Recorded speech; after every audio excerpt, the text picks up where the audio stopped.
to all people and extended family around the globe. You've probably seen posts over the past week about farmers' protest in India. Let's try to better understand these laws and situation. India is still a developing country, with 60 to 70% population who survive on farming, and majority of the farmers are poor. In September, amidst the pandemic, Indian government passed 3 laws deregulating the agriculture sector in India. They did this without consulting any farmers' organizations. Here's a brief rundown in simple language of what these laws mean for farmers. Law number 1 eliminates all government subsidies for farmers and the minimum support price, or MSP, which the government guaranteed to farmers for at least a few grain crops, rice, wheat, corn, etc., which ranged from 10 to 15 US dollars for 100 kilos, 220 pounds of grain produced, so $150 for a ton. This law also eliminates within a year or two the government-run infrastructure or procurement houses where a farmer could take his harvest and sell it to the government at the MSP. Mind you, no farmer ever got the MSP, thanks to rampant corruption and middlemen. So in its place, the government is letting private corporations and large companies take its place, where the farmers will have to do contract farming with the corporate and private sector.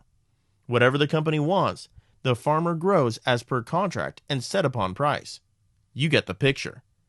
Extreme exploitation of an already poor farmer. More farmers losing whatever they have. Law number 2. If a farmer gets into a dispute with a private company, he cannot go to the courts.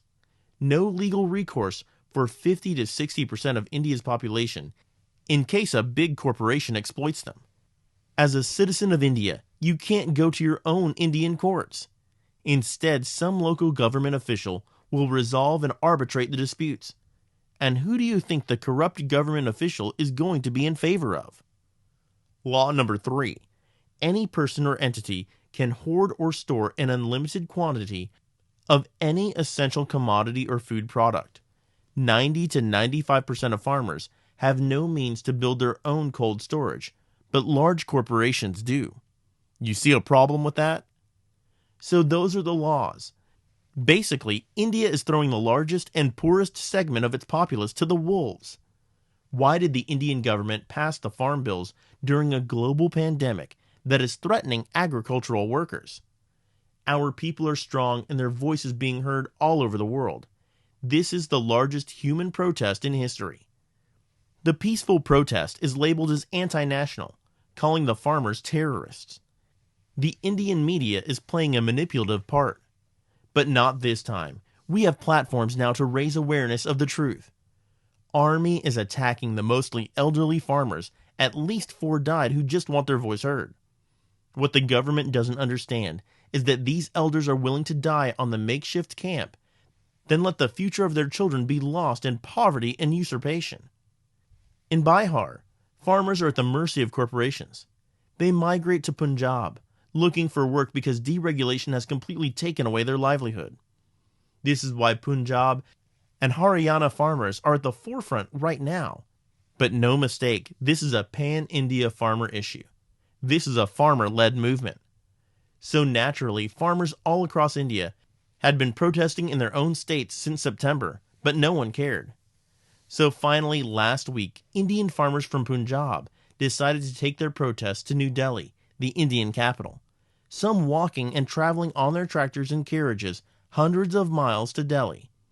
But instead of having a safe journey to their own nation's capital, they were met with numerous police barricades, water cannons, tear gas canisters by the government in order to thwart their march to the capital. But despite all the obstacles and some deaths along the way, they got to Delhi's outskirts, only to find a heavy police and military presence in Delhi. And that is where the situation is gridlocked currently. The Minister of Agriculture has said they're open to talks, but the farmers want all 3 bills repealed before they'll even consider talks. The Prime Minister is a little dictatorial, and there exists a real possibility that he can order the police or the military to open fire at the protesting farmers. Farmer protests so far have been extremely peaceful and united. Farmers are camped out for miles on end on the roads approaching Delhi, and have brought enough food with them on their trolleys to last them many months. the mainstream Indian media is shining nothing but a negative light on the farmers' protests. Let's pledge to stand with our farmers.